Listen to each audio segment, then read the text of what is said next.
The chilling reason your own air is feeding a wound in the earth you were never supposed to see, and in eastern Siberia right now, it is swallowing forests whole and scientists have no plan to stop it. You already know about this. Your body does anyway. Every breath you take is connected to what is happening inside that hole. This is the Batagaika crater, eastern Siberia, 1 kilometer wide, 90 meters deep, and it did not exist 60 years ago.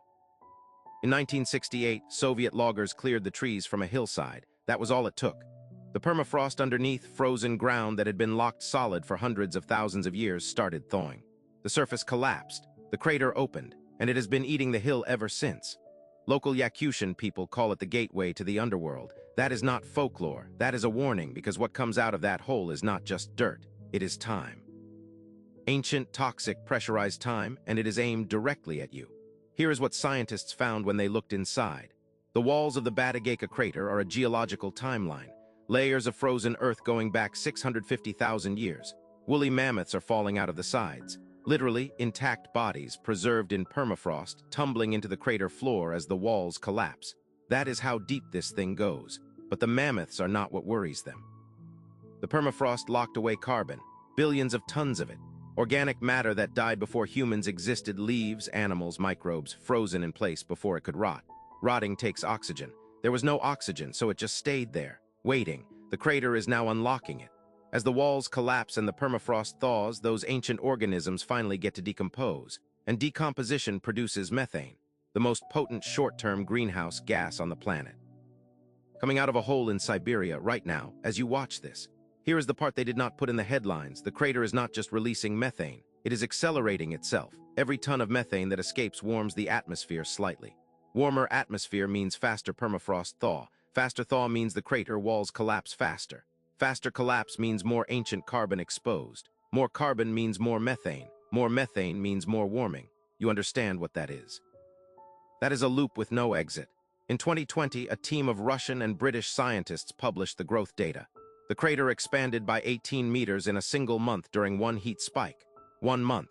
And here is the part no one is saying clearly: the Batagaika crater is not the only one. There are hundreds like it across the Arctic, hundreds of loops opening simultaneously.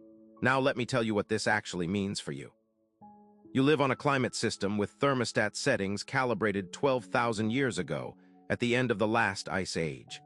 Every city, every farm, every coastline was built inside that window of stability.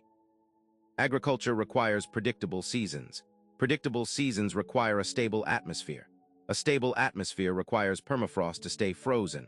The permafrost is not staying frozen.